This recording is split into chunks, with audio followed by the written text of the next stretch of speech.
Selamat berjumpa kembali dalam layanan audio Sahabat Perjalanan. Hari ini adalah hari Senin 1 September 2025.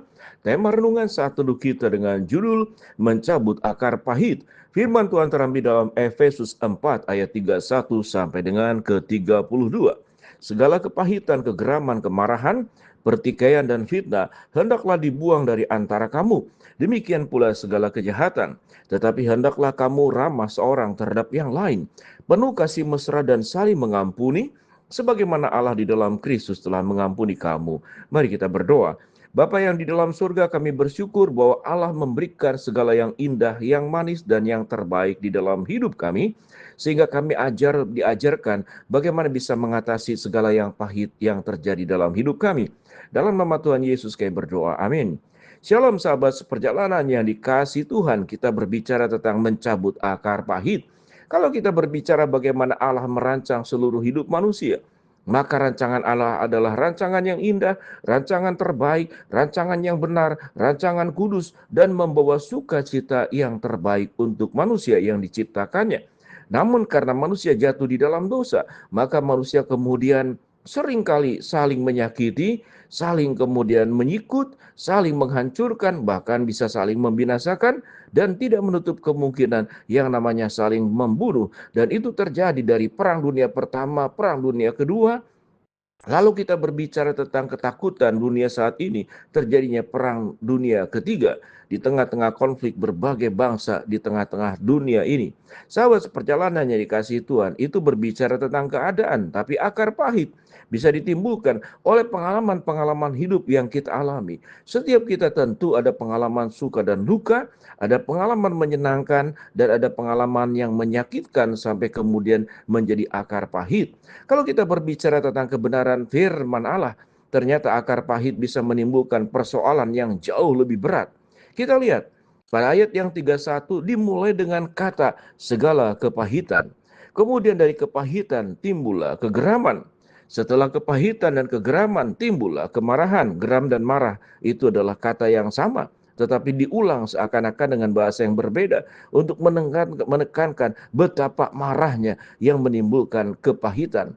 Kemudian setelah marah, pahit, timbullah pertikaian. Setelah pertikaian, kemudian fitnah. Dan firman Tuhan berkata, semuanya itu hendaklah dibuang di antara kamu. Sahabat seperjalanan, menasihati orang memang jauh lebih mudah. Jangan akar pahit, lupakan masa lalu.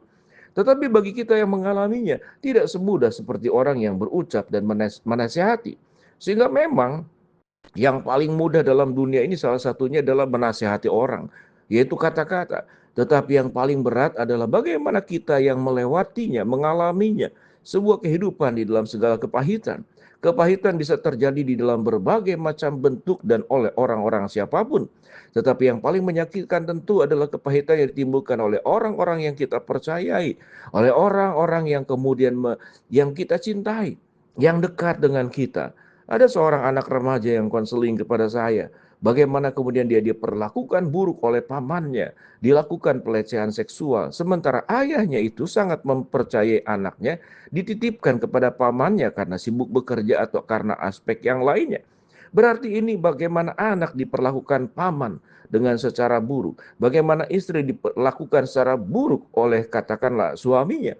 Sementara tentu orang tua dari istrinya ini menyerahkan khususnya ayahnya dan ibunya, agar anak wanitanya bisa dijaga dengan baik, sebagaimana orang tuanya menjaga dengan baik. Bukankah ini menjadi sebuah kepahitan yang luar biasa? Ada anak yang memang rencananya digugurkan, tapi terlahir ke dalam dunia.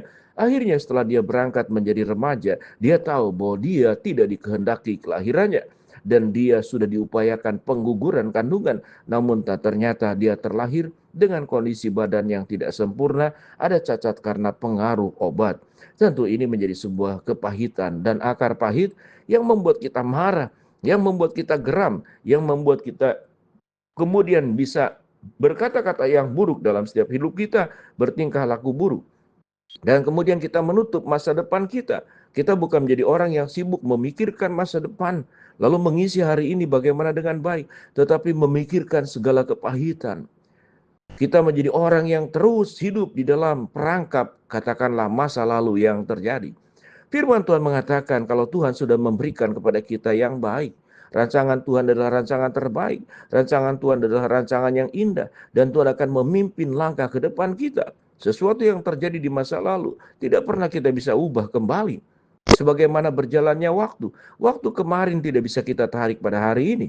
Tahun yang lalu kita tidak bisa majukan menjadi tahun yang sekarang. Artinya yang terjadi, jadikan sebuah pelajaran. Yang berbuat jahat tentu bukanlah Tuhan. Karena Tuhan merancangkan. Tetapi mengapa ada hal yang buruk? Mengapa ada peristiwa yang menyakitkan? Karena memang setelah manusia jatuh dalam dosa, dunia menjadi penuh dengan kejahatan. Dunia menjadi tidak sempurna. Dunia menjadi segala sesuatunya menjadi rusak karena kejatuhan di dalam dosa. Apa yang firman Tuhan katakan? Tetapi hendaklah kamu ramah seorang terhadap yang lain. Penuh kasih mesra, saling mengampuni, sebagaimana Allah di dalam Kristus telah mengampuni kamu. Ayat 32 mungkin kita memprotes. Bagaimana mungkin saya ramah kepada orang yang sudah melukai saya? Bagaimana saya bisa penuh kasih mesra kepada orang yang mengkhianati saya? Bagaimana kita bisa mengampuni orang yang kemudian berlaku buruk hal yang sama berkali-kali terhadap hidupku? Tentu ini tidak mudah, seperti yang dijelaskan sebelumnya. Menasehati itu mudah, tetapi kita yang mengalami dan menjalaninya tidak semudah seperti orang yang menasehati dan berkata-kata. Tapi Tuhan ingin supaya kita mencabut akar pahit, supaya hidup kita jangan semakin buruk. Peristiwa buruk yang terjadi di masa lalu atau di masa sekarang bukan kemudian memperburuk hidup kita dengan cara kita merespon seluruh keadaan yang buruk tersebut dengan sikap pesimis, dengan sakit hati, dengan kegeraman, dengan kemarahan, dengan keinginan membalas. Dan bagaimana kita pun ingin menghancurkan orang tersebut kalau diberi kesempatan. Semuanya itu tidak hanya akan merusak orang lain, tetapi juga akan merusak hidup kita. Siapa pelaku kejahatan sesungguhnya? Adalah diri kita sendiri. Sewaktu kita mengizinkan akar pahit menguasai hidup kita, maka berarti seluruh yang manis kita geserkan. Seluruh yang baik yang Tuhan sediakan, yang Tuhan janjikan, kita kemudian hindari. Kita kemudian tidak memegangnya. Kita tidak berjalan bersama dengan Tuhan. Tapi kita berjalan dengan akar pahit yang menguasai hidup kita.